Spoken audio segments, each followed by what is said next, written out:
Welcome back to Carneades.org. Today we're going to be looking at objections to St. Thomas Aquinas' cosmological argument for the existence of God. This is going to be part 1.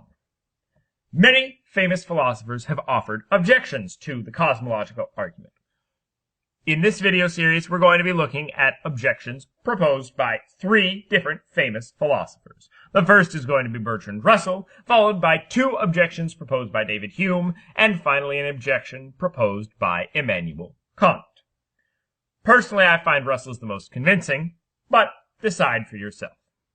So, Russell's objection is that the cosmological argument commits what's called the fallacy of composition. What's the fallacy of composition, you ask? Well, it's claiming that simply because parts have a certain property doesn't mean that the whole has that property. If that sounds a little confusing, that's okay. I'm going to explain it.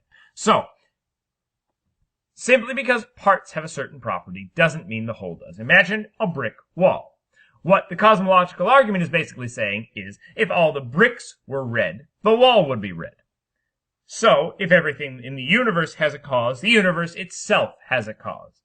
If everything in the universe needs to have something that explains it, like we see in the world, then the universe itself needs to have something to explain it, and the only thing that can explain the universe is God.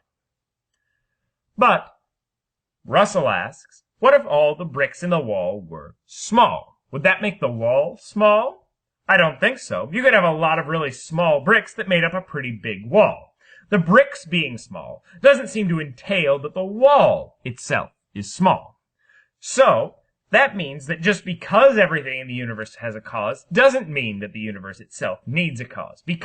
Simply because the parts have a certain property, either the bricks in the wall or all of the individual particulars that are contingent in the universe, doesn't mean that the whole does. So, the bricks being small doesn't mean the wall has to be small.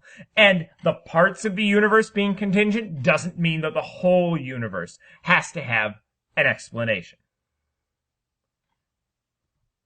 According to Bertrand Russell, the universe just is. Next up, we'll be taking a look at 2 objections offered by David Hume. Watch this video and more at Carneades.org, and stay skeptical, everybody.